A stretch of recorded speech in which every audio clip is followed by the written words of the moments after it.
La dernière augmentation des infections et du taux de mortalité inquiète particulièrement les Nigérians mais aussi les responsables du gouvernement fédéral. La troisième vague de la pandémie de coronavirus continue de faire des victimes alors que le pays a enregistré à ce jour plus de 178 000 personnes contaminées par le Covid-19 et plus de 2000 décès. La crise économique s'aggrave. La priorité pour les gens, c'est d'abord de trouver de quoi se nourrir avant que de parler de Covid. Les gens ne sont pas tellement préoccupés par la situation épidémiologique. Les gens entendent parler de cette pandémie à la télé et ils n'en ont pas cure. Vous savez que le variant Delta est plus contagieux et transmissible que les souches précédentes. Donc la grève des médecins résidents aura certainement un impact.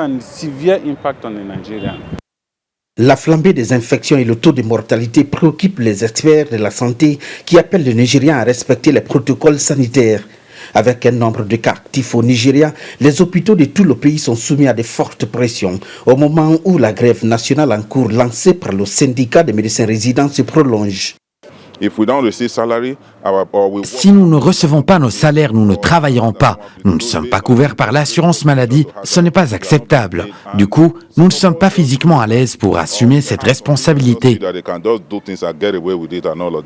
La grève des médecins est entrée dans sa 10e semaine et des conséquences sur les Nigérians se font déjà sentir.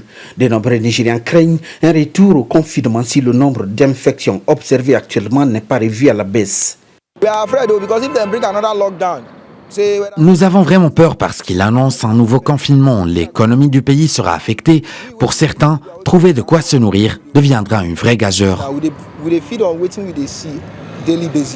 Depuis juillet dernier, le nombre de nouveaux cas a augmenté chaque semaine au Nigeria, obligeant les autorités du pays le plus peuplé d'Afrique à officiellement annoncer que le pays se trouvait confronté à une troisième vague de l'épidémie de Covid-19.